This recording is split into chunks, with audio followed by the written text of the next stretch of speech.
Até o próximo sábado, mais de 180 equipes de futebol infantil participam de uma competição mundial no estádio da Serrinha, aqui em Goiânia. É a terceira edição da Go Cup, que reúne na capital crianças do Brasil e de outros 20 países. A abertura do evento foi nesse domingo. Meninos do mundo inteiro estão em Goiânia para brilhar dentro das 4 linhas do gramado. 180 equipes e escolinhas de futebol dos 5 continentes trouxeram times para competir na terceira edição da Go Cup, iniciada nesse domingo e com jogos marcados até o próximo sábado. O João Pedro é de Brasília e veio pelo time do Yacht Clube. Artilheiro, ele quer fazer bonito em campo. Vai fazer quantos gols aqui nesse campeonato? Mais de 20. O Vitor Hugo e os companheiros representam o Goiás Esporte Clube. Ano passado, o time deles foi campeão sub-8 e a meta desse ano já está definida. Campeão também. Os pais formam uma torcida barulhenta e animada. Famílias de todo o Brasil e de outros 20 países vieram a Goiânia apoiar os novos atletas de perto. A gente veio de Fortaleza pelo Grêmio, pela Foot Center. E aí estamos curtindo, impressionada com a quantidade de menino, de criança, de guri que está aí jogando. Pela primeira vez o Santos foi convidado para vir à Go Cup. E nós, como pai dos atletas, viemos acompanhá-los para torcer muito pelo Santos. Essa convivência com crianças de cores, origens e estilos diferentes, de acordo com o organizador do evento, é um dos pontos altos do Mundial Infantil. Os times, formados por meninos de 7 a 12 anos, convivem juntos por uma semana e o aprendizado vai muito além do futebol. Passa a ser também um momento de grande relacionamento, de grande amizade. Você vê crianças de várias partes, de repente eles conseguem conversar.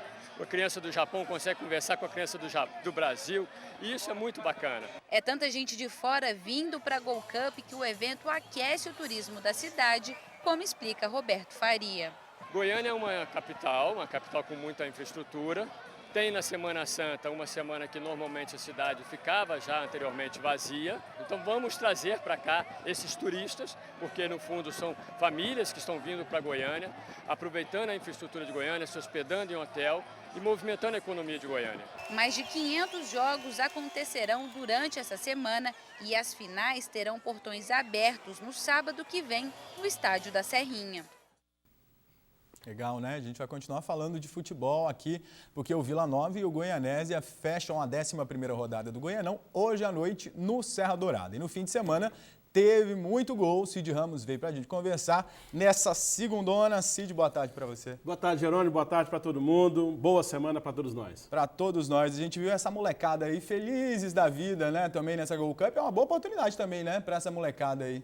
Embora o futebol tenha, nessa idade aí, perdido um pouco daquilo que a gente chama de lúdico, de divertimento, de ensinamento, mesmo, da brincadeira, né? Hoje os pais colocam os meninos muito mais na intenção de torná-los grandes estrelas, milionárias, do que propriamente para as crianças se divertirem. Mas, de qualquer forma, é uma iniciativa legal. Eu acho que os meninos precisam aprender, porque por mais que você queira, digamos, profissionalizar a brincadeira, por mais que você queira que a criança leve a sério, não tem jeito. Criança é criança e tem hora que ele vai brincar. Quer dizer, essa história de você padronizar, criar padrões rígidos de esquemas táticos para essas crianças brincarem, eles não vão atender isso. Tem hora que eles partem para a brincadeira e aí fica muito mais bacana, fica muito mais legal. Mas pode ter certeza, de iniciativas como essas, aparecem grandes jogadores. Pode ter certeza disso. Com certeza, os pais só têm que ficar atentos para poder não fazer isso, pesar demais também para essas crianças, né? Porque é difícil. Verdade. Agora foi lá no estádio da Serrinha, casa do Goiás. Goiás ontem bateu no... Só não foi na Serrinha, né? Porque estava ocupada pelos meninos. O jogo foi lá em Anápolis, mas foi na casa do Goiás ali. Olha, foi um jogo bacana, viu, 3-1. 3-1, muitos gols, e o Goiás jogou com muita autoridade, jogou como time grande que se impôs. Tem um menino que está aparecendo, no início todo mundo achou que era apenas um lampejo, é esse rapaz aí, o Carlos Eduardo, fazendo aí o primeiro gol, numa jogada que o Goiás já se utilizou dela algumas vezes no campeonato para fazer o gol. O goleiro dá um balão, alguém faz uma casquinha lá no meio e a bola cai no pé do atacante, e por sorte do Goiás caiu no pé de alguém que está demonstrando que pode ser alguma coisa muito positiva. O Carlos Eduardo me parece um ótimo jogador mesmo.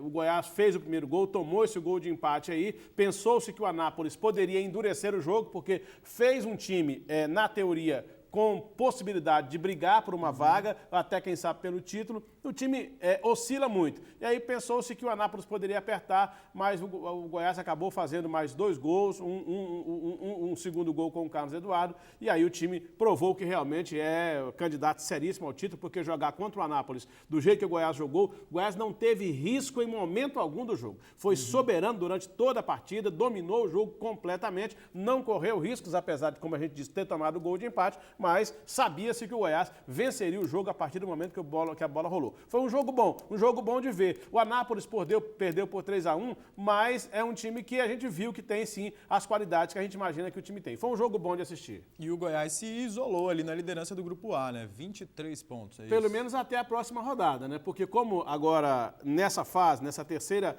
a gente chama de terceiro turno do campeonato, né? Os times jogam dentro do próprio grupo, vai sempre folgar um por rodada.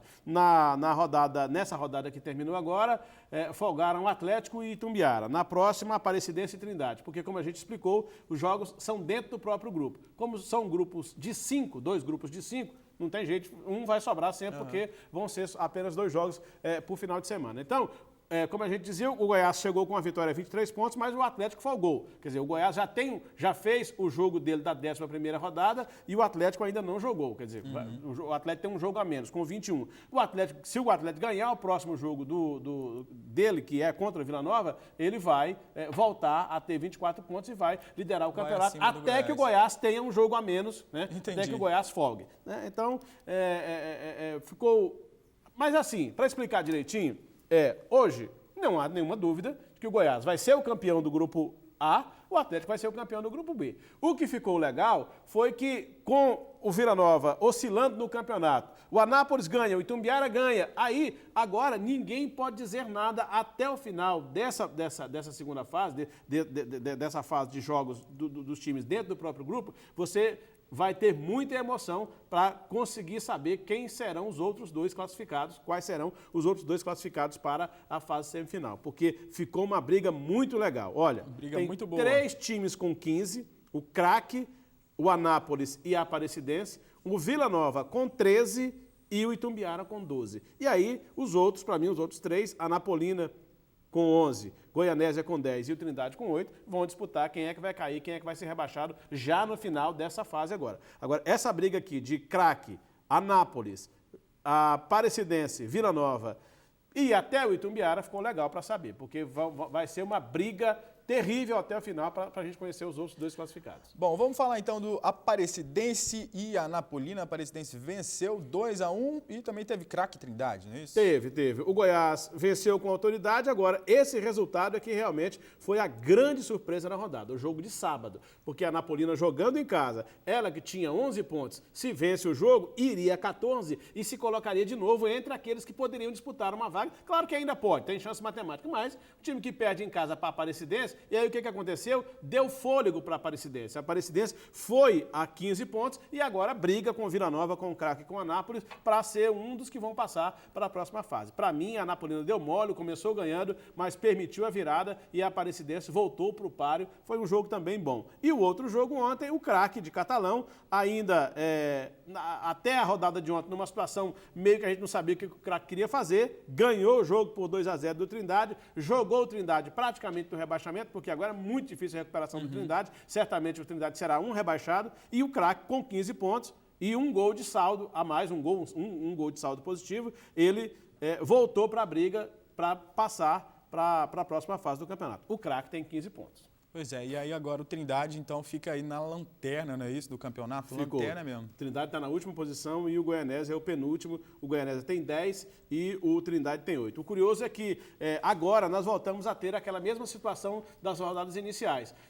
Entre os 4 que estão classificados nesse momento na rodada, na situação de hoje para a próxima fase, 3 são do Grupo A e apenas 1 é do Grupo B. Já para o rebaixamento há um equilíbrio, porque o Goianésia é o penúltimo, ele é do Grupo B com 10 e o Trindade é o último com 8, ele é do Grupo A. Então hoje cairia 1 do Grupo A, 1 do Grupo B e se classificariam 3 do Grupo A e só o Atlético do Grupo B. Mas se o Vila Nova vencer o jogo de hoje, ele já volta a figurar entre os 4, e aí a coisa se equilibra de novo. 2 do grupo A e 2 do grupo B. O Vila Nova, inclusive, que hoje é quinto, se vencer o jogo, vai a 16 pontos e ele será o terceiro colocado no campeonato. Vila Nova favorito nesse jogo de hoje contra o Goianésia no Serra Dourada? Favoritíssimo. O Goianésia, para mim, a gente já disse isso aqui há algum tempo, para mim o Goianésia, apesar de ter o Nonato, artilheiro do campeonato, time que nos últimos tempos tem aparecido bem, tem feito jogos bons, esse ano já ganhou do Goiás, lá no seu estádio, foi um dos 2 que venceram o Goiás, porque o Goiás perdeu para o Goianésia e perdeu para o Atlético.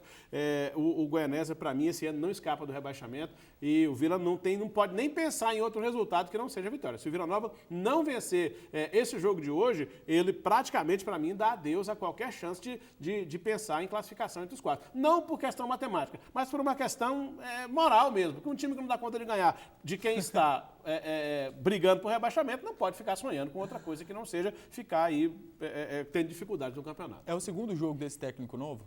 É o segundo. E aí, como é que você está avaliando esse técnico? Não deu para avaliar ainda não, né, Jerônimo? Assim, ele veio com a expectativa de ser uma revelação, uma promessa no futebol. Nunca fez grande coisa, não, nunca fez muito trabalho, eu nunca tinha ouvido falar no nome dele, até o Vila anunciá-lo como seu treinador, como substituto do Márcio Fernandes, mas o time, vamos esperar para ver o que vai acontecer. Tá certo, então vamos esperar. Então hoje à noite tem Vila Nova e Goianésia lá no Serra Dourada e da semana que vem temos mais jogos. Isso, aqui olha, não, aí só no final de semana. Só no fim de semana mesmo. Como é na Semana Santa, no meio de semana tem jogos, o Vila joga pela Copa Verde e no final de semana os jogos são todos no domingo de Páscoa, não tem jogo no sábado de Aleluia, só no domingo de Páscoa. O Goiás enfrenta o Craque em Goiânia, o Itumbiara recebe lá em Itumbiara o Anápolis, tem o clássico Vila Nova e Atlético e Vila Nova no Serra Dourada e tem um jogo desses que a gente sabe que é decisão. Pena que na parte de baixo da tabela. Goianésia e Anapolina, lá em Goianésia, vão se enfrentar. Nessa rodada, como eu já disse, folgam a Aparecidense e o Trindade, na rodada do final de semana que vem. Tá certo, então você volta?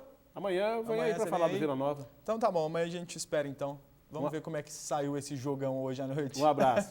Obrigado, Cid, boa tarde para você.